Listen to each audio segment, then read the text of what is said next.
I will focus this presentation mostly on the use of moderate hypofractionation in breast radiotherapy. I have no conflicts. This is the brief outline for this morning. First, I'll discuss hypofractionation following breast conserving surgery, then discuss trials in this space post-mastectomy, and then wrap up by discussing the current state of affairs. And again, to highlight the things I won't be reviewing in detail today are ultra hypofractionation, as I know there is going to be a session on that tomorrow, and partial breast irradiation as well.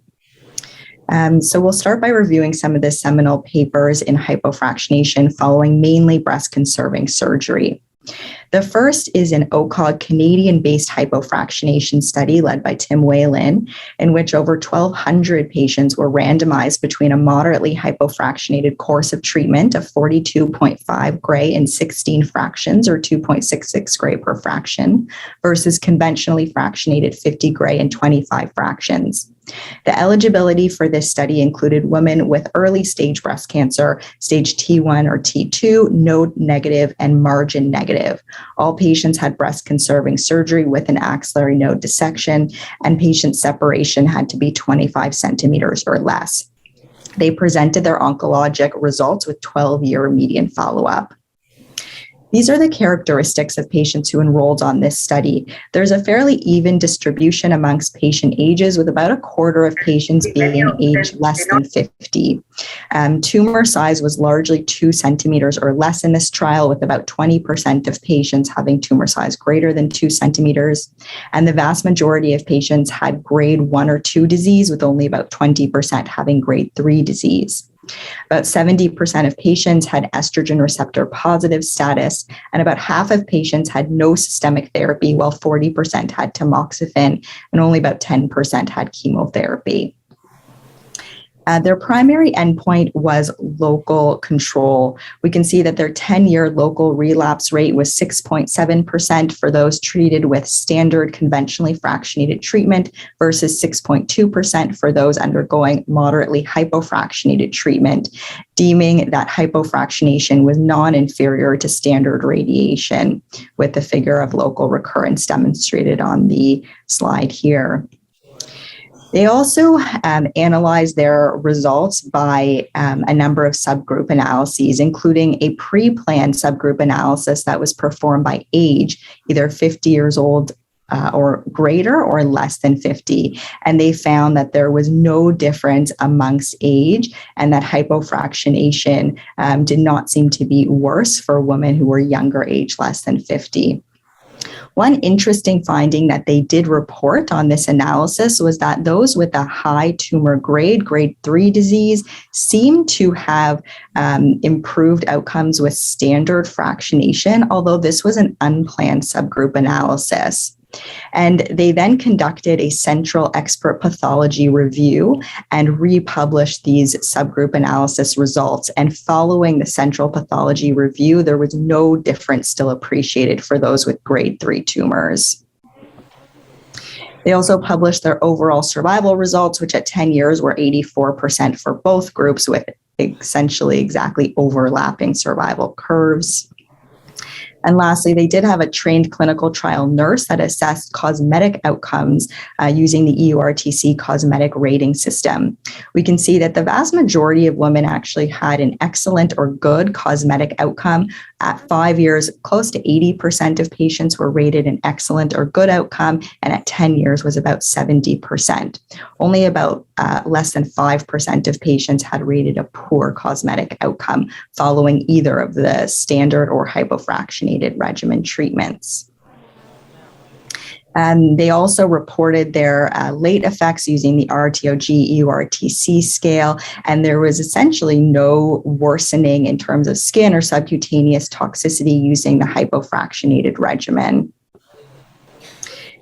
So next, I'll move on to the two START trials. We'll start with StartA. In this study, over 2,200 patients were randomized, again, between conventional fractionation of 50 gray and 25 fractions versus two different regimens of moderate hypofractionation, either 41.6 gray and 13 fractions, or 3.2 gray per fraction, or 39 gray and 13 fractions, 3 gray per fraction.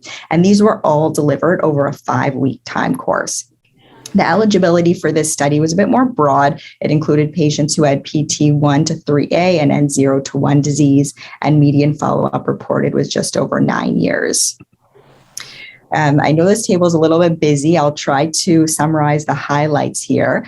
So these are characteristics of patients who enrolled on the StartA trial. The majority of patients were between age 50 to 69. About 85% of patients on this trial underwent breast-conserving surgery, with only 15% having a mastectomy. About 30% of patients did have node-positive disease. Most common tumor size was, again, less than 3 centimeters. And in this study, they did enroll about close to 30% of patients who had grade 3 disease. About 50% of patients received tamoxifen without chemotherapy, and most patients for their lymph node treatment received surgery with no radiotherapy. In terms of their primary outcome of local regional relapse, for the overall population, it was 6.2%, with the difference estimated at 10 years to be less than 0.6% for those who had the 41.6 gray moderate hypofractionated course, and a difference of 1.3% for those who underwent the 39 gray regimen, with no statistically significant differences in local regional relapse determined between the 3 different fractionation regimens used in this study. Furthermore, they looked at various cosmetic outcomes between the different fractionation schemes used in this study, and they found overall that moderate or marked breast induration, telangiectasia, and breast edema was actually significantly less in women who received the 39 gray and 13 fractions versus 50 gray, but there was no statistically significant differences appreciated in those who received 41.6 gray when compared to 50 gray.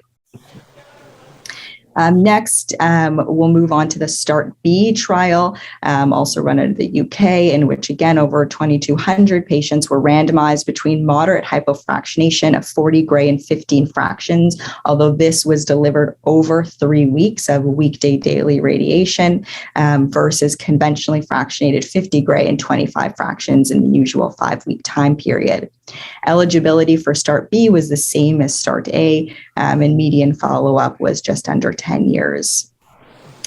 They had fairly similar groups of patients who enrolled on this study. Again, most patients were between age 50 to 69. The vast majority of patients had breast-conserving surgery, over 90%.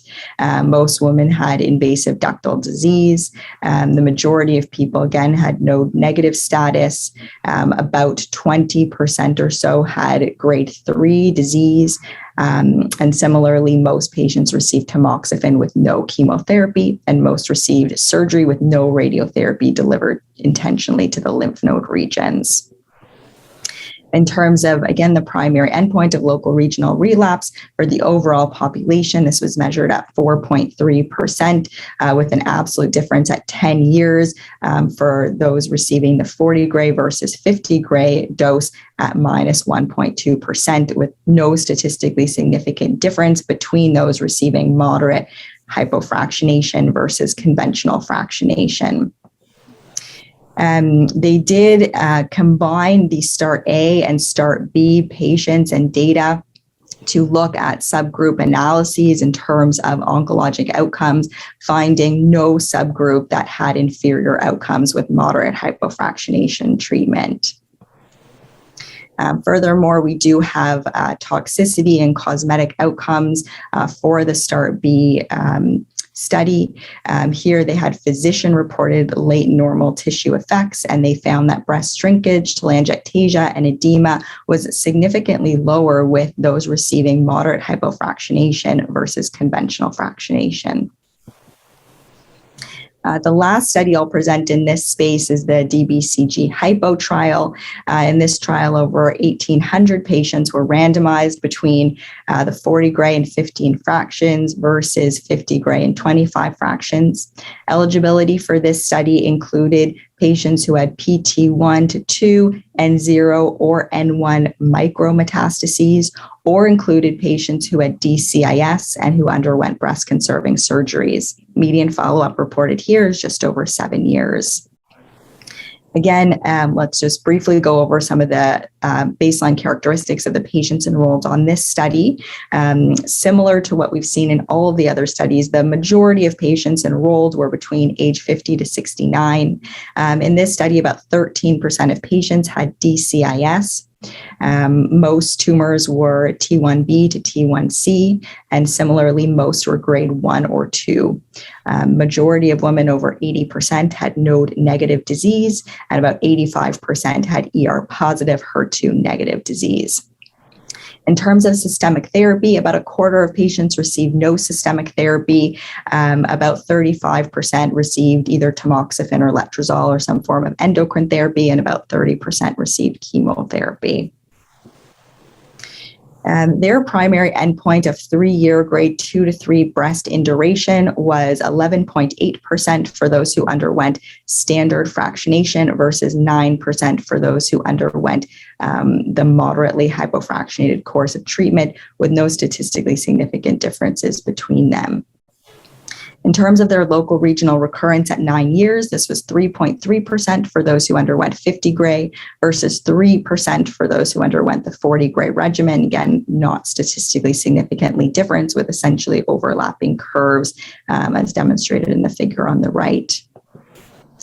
Again, the obvious natural progression after all of these studies looking at moderate hypofractionation for patients following breast-conserving surgery is, of course, the move towards ultra-hypofractionation, particularly through the fast-forward study with the excellent data coming from that trial. I'm not going to discuss this today, as I know that you have a great lecture scheduled for tomorrow, which is going to discuss 5-fraction ultra-hypofractionated treatment in more detail. So I will leave that for tomorrow, and hopefully everyone can tune into that. I'll switch gears a little bit now and talk about hypofractionation following the mastectomy setting. And the main trial to highlight here is the phase 3 trial that was based in China.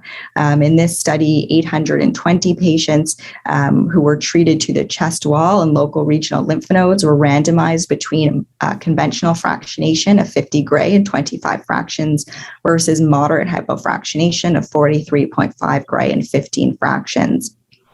They defined their local regional radiation in this setting to the chest wall, supraclavicular lymph nodes, and level 3 axilla, with no radiation delivered to level 1 or 2 of the axilla or the internal mammary nodes. The eligibility for this trial included patients who were status post-mastectomy, who had 4 or more axillary lymph nodes positive for disease or PT3 to 4 disease. And median follow-up at their presented results was just under 60 months. In terms of patients who enrolled on this study, the age was interestingly about 50-50 split between those who were less than 50 years old versus 50 or greater. The median tumor size was about 2.5 centimeters. About 30% of patients had grade 3 disease. Most, about 75%, were ER positive and PR positive. And about 30% were HER2 positive. 95% of patients had stage 3 disease. Median number of positive axillary lymph nodes was 6 to 7. 100% of patients on this study, as we would expect, received chemotherapy. But only about 15 to 20% received trastuzumab, which is slightly perhaps lower than we would expect given the number of patients who had HER2 positive disease in this trial. In terms of their cumulative incidence of local regional recurrence, this was measured at 8.1% for those who underwent standard fractionation versus 8.3% for those who underwent hypofractionation, with non-inferiority demonstrated for hypofractionation in this setting, as demonstrated in the figure on the right.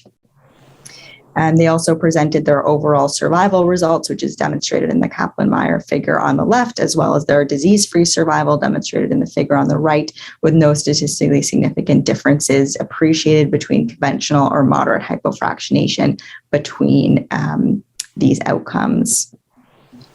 In terms of their toxicity, they did find that there was a higher rate of grade 3 acute skin toxicity for those who underwent conventional fractionation, having a rate of about 8% of acute grade 3 skin toxicity versus 3% only for those who underwent hypofractionated treatment.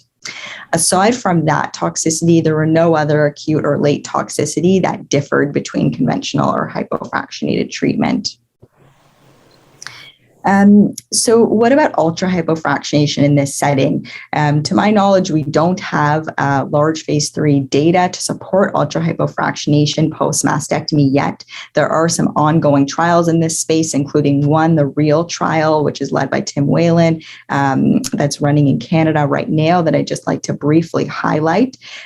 This is looking at local regional radiotherapy, either 40 gray and 15 fractions over 3 weeks versus 26 gray and 5 fractions over 1 week. The eligibility for enrollment onto this study is patients who either underwent a breast conserving surgery or mastectomy with either sentinel lymph node biopsy or axillary node dissection. They're enrolling patients who had either PT1 to 3 and 1 to 2 disease who did not have neoadjuvant chemotherapy, or for those who do have neoadjuvant chemotherapy, they're enrolling patients who had clinical T1 to 3 and 1 to 2 disease with pathologic T0 to 3 and 0 to 2 disease. And they're planning to accrue just under 600 patients with a primary outcome of lymphedema 3 years post-randomization, which they're defining as a relative volume change of 10% or greater. And so certainly there's a lot of interest in ultra hypofractionation across women receiving radiation for breast cancer. And I think this will be an interesting study when it is reported. There's also a lot of interest in radiotherapy post-reconstruction. And there are 2 studies that I'm aware of that are taking place right now that are looking at this specific cohort of patients post-breast reconstruction. The first is this Alliance trial, RT-CHARM, which is planning to accrue just under 900 patients with a primary endpoint of the rate of breast reconstruction complications at 24 months. In this study, they're looking at patients post-mastectomy with nodal evaluation with or without adjuvant chemotherapy who are planning for breast reconstruction, and are randomizing these patients between conventional post-mastectomy radiotherapy of 50 gray and 25 fractions versus hypofractionated treatment of 42.5 gray. So this will, of course, be an interesting study when that is completed and reported. And another trial in the post-reconstruction space is the Fabric trial, which is randomizing patients between 25 and 16 fractions to chest wall and local regional lymph nodes who underwent mastectomy with immediate reconstructive surgery, which either can include placement of a tissue expander or permanent implant, and who require radiotherapy. They're planning to accrue 400 patients with a primary endpoint of patient-reported outcomes in terms of the physical well-being at 6 months. So now that we've reviewed some of the trials in the hypofractionated space post breast conserving surgery and mastectomy, I'd like to briefly end by reviewing what the current state of affairs is. So ASTRO Choosing Wisely guidelines released in about 2013, 2014 noted that we should not be initiating whole breast radiotherapy as part of a breast conservation therapy approach in women with early stage invasive breast cancer without considering shorter treatment schedules. Furthermore, in 2018, the updated ASTRO guidelines note that for women with invasive breast cancer receiving whole breast radiotherapy, the preferred dose fractionation scheme is a moderately hypofractionated course, either a 40 gray and 15 fractions or 42.5 gray and 16 fractions, with a strong recommendation strength with 100% consensus. They compared their updated 2018 guidelines to those that were published in 2011 with regards to those who can receive hypofractionation. And there are a number of key changes that they made, including opening it to women of any age, no longer restricting it to women age 50 or older. allowing those with any stage disease where the intention is to treat the whole breast, as opposed to those with T1 to T2 disease only. They're allowing patients who have any type of chemotherapy to have hypofractionated treatment. So those were big changes to open up hypofractionation to a wider group of patients who require radiation treatment. Of course, moving to hypofractionation has clear implications and benefits to system capacity, as well as time required by individual patients and their loved ones to undergo their treatment. So for some basic math, of course, a patient who undergoes a conventional course of 25 fraction radiotherapy, with our appointment times for treatment being about 15 minutes per fraction, they'll spend 375 minutes here, versus someone undergoing moderate hypofractionation gets lowered drastically to about 225 minutes. And finally, for a patient undergoing ultra hypofractionated treatment over 5 fractions, we can reduce that significantly down to just 75 minutes. From a system capacity standpoint, here in Canada, we have a single payer government-led healthcare system, and we're constantly trying to ensure that we have capacity to deliver radiation treatment to all of those in our 14 million person province that requires it. And we perform regular calculations to see what our machine requirements and radiation capacity are and ensure that they balance. And one important component of that is machine throughput and the number of visits per treated case. And certainly if we can reduce the number of visits per treated person for breast cancer radiotherapy, which is, of course, one of the most common sites of disease and one of the most common reasons people come to the cancer center for radiation treatment, we can significantly improve our overall system capacity. Finally, in terms of financial toxicity, an increasingly recognized form of toxicity that cancer patients undergo during their treatments, we can hypothesize that hypofractionation may improve aspects of financial toxicity. We know that there are out-of-pocket costs for patients to come to the cancer center for treatment, things like transportation and parking, as well as loss of income, not just by the patients, but from their families and caregivers as well, for days off of work and reduced efficiency at work, and certainly by lowering the number of sessions and fractions that patients need to come to the hospital for, there's hope that we can improve this aspect of toxicity as well. And finally, it's hard to speak in 2021 without mentioning the impact of COVID-19, which of course has impacted all aspects of life and healthcare, including radiotherapy. We've published the Princess Margaret experience of how our breast radiation volumes changed following the declaration of the emergency order in the province of Ontario here in Canada, where Princess Margaret is based. And we saw a dramatic reduction in fractions and women who underwent breast cancer radiotherapy in the few weeks that followed the declaration of the emergency. When we sorted that out a bit further into those who required regional nodal irradiation versus no nodal irradiation, we actually found that most women who required nodal irradiation, we actually had fairly similar volumes to pre-COVID-19 pandemic, whereas for those women who did not require nodal irradiation, we saw a drastic reduction in terms of number of patients who had radiation treatment prescribed and the number of fractions.